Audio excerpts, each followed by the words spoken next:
He did everything but lick my hand. He was my buddy bud, and he was never gonna forget it. Well, when we got back to New York, I had him do his end of the tapes, and then I went to see Carlton. Mr. Carlton gave me back every cent I spent on Herb. Period. That's all, brother. Bye-bye, baby. Wave bye-bye, Sid. And you took it? I took it. I was running scared. I chickened. I didn't have enough guts or enough money to take on a network or sweat out a blacklist. But Herb Fuller's news again. Big news. And I can blast the Herb Fuller legend and probably put Amalgamated out of business. They're not gonna dump old Sid Moore this time. And I got enough dough stashed away to ride out any blacklist. What's with you? You shouldn't have told me about that trip, Sid. You don't know what those tapes meant to me. For once, I thought I heard this guy being a human being. But he wasn't. It was just another phony, just another con game. He was still being Herb Fuller. Oh, come off it. It got blood, didn't it? Who are you to judge motives? It worked. It got blood. It saved lives. Hey, you kill me. Mr. Honest Dan, the reporter man. Just another con game. Just another phony. Where are you going? Outside for some fresh air. Oh, now, come on. Aren't you taking this kind of big? Thanks, Sid.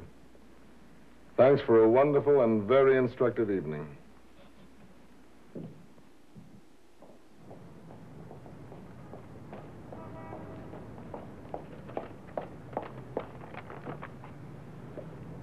Been here all night? Uh-huh. You look great.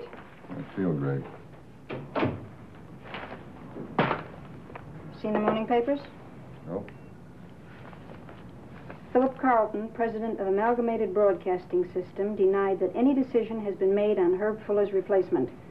Joe Harris, he said, has only been hired to do the radio memorial show. Nothing else. Does it mean anything? Is what it says, I guess.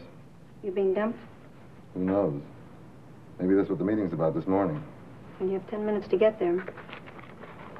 Well, I better shove off.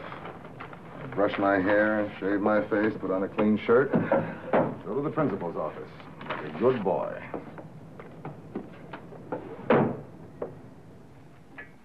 Joe, I suppose you saw that piece in the paper this morning. I saw it.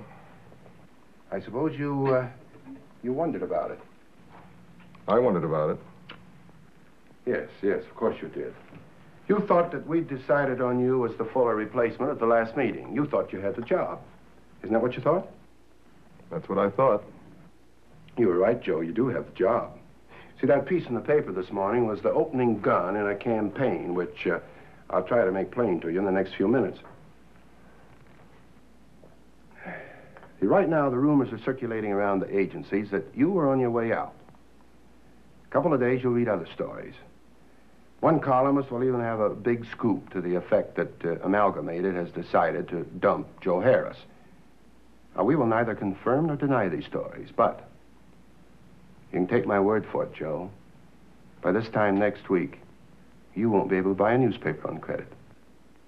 Thanks, Mr. Carlton. You certainly made my day. There'll be only two people in the world who will know that these rumors and column items are phony. You and I. Stay healthy, Mr. Carlton. I wouldn't want to be the only one that knows it. Perhaps you're asking yourself why. No, I'm asking you. Why? Well, I think I can tell you in 2 words. Sid Moore. You signed a contract with him, didn't you? Yes. All right. Now, Sid Moore owns a piece of you. Becomes something like a manager to you, and thereby earns himself a certain percentage of your earnings, which, incidentally, will be huge. We have no objection to that, but now Sid Moore has a certain claim on us, So he can force us to include him in any deal we make with you. We're not sure we want to include him. See, in the past, we've been able to convince Mr. Moore that it was to his advantage to tear up any contracts that conflicted with what we regard as the general good. But this time he has a strong case. He realizes that all our publicity has stretched the personal relationship between you and Herb Fuller. Now, we know these relationships didn't exist, but the public doesn't. So if Sid Moore succeeds in destroying the Fuller legend, he destroys you in the process. And he's willing to play that way, all or nothing. You follow me this far? This far, yes. Fine. Now, we turn the screw a little. We decide that you are not network caliber. You're a fine young fellow and capable of being a big success on a local level, but you do not have the network potential we need. So we decide to dispense with your services. How does this sit with Mr. Moore? It sits on his Adam's apple and presses. Press is hard, Joe. He has a contract, but the contract isn't worth anything if we dump you. What can Sid do? Shoot his mouth off? Well, not now. He has nothing to gain by doing that now. He can't threaten to destroy you. We've already destroyed you with a complete disinterest in your future. Now, this is where you come into the picture. It's about time. You are hopping mad, Joe. Sid told you that you'd be sitting pretty, and you've been double-crossed. You've been left waiting at the church. Caught off base like a bush leaguer by the hidden ball trick. I see that you picked up some of Mr. Moore's colorful patterns of speech. But you're mad, Joe, very mad. You demand your contract back. You tell him he couldn't manage a girls' softball team. Yes, a girls' softball team. You tell him that you still have faith in yourself. Then you offer to buy your contract back. He knows I haven't got a dime in the bank. We'll pay you $5,000 for tonight's memorial show. You offer that to him for your contract. See, Sid Moore has a native shrewdness. As far as he's concerned, you're a washed-up nobody, and $5,000 is $5,000. Now, the day you buy that contract back, you walk into this office and you sign another one. A contract to take over the Fuller radio and TV shows. Everything is simple if you approach it with the proper orientation. Once you take the loaded gun out of his pocket, he isn't such a tough hombre after all. Suppose I can't buy the contract back. In that case, Joe, I'm afraid only you will know that the stories in the paper aren't true. If I may borrow your figure of speech, Mr. Carlson, you are the one with the loaded gun, and it's pointed straight at my head. I suppose it does seem that way to you.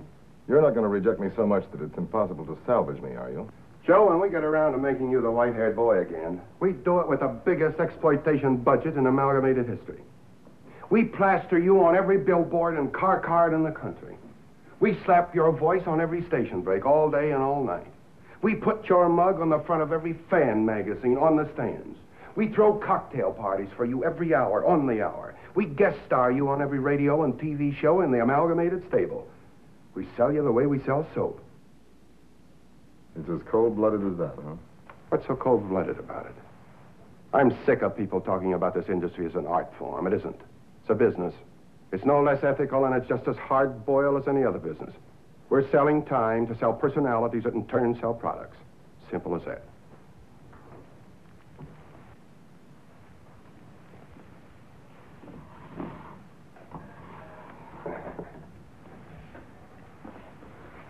Joe, I would like to take a look at your script for tonight. I'll send it up by messenger. I don't get that look on your face. I'm not going to butcher it. I just want to look it over. Now, Joe, you can pick up an envelope from Miss Stoughton on your way out. It's your $5,000. She has it in cash. Now, just prepare yourself for the discouraging things you'll be reading about yourself next week. Don't let a sudden case of leprosy bother you too much. I'll try not to. Good boy. I'll be listening with interest tonight. Good luck, Joe.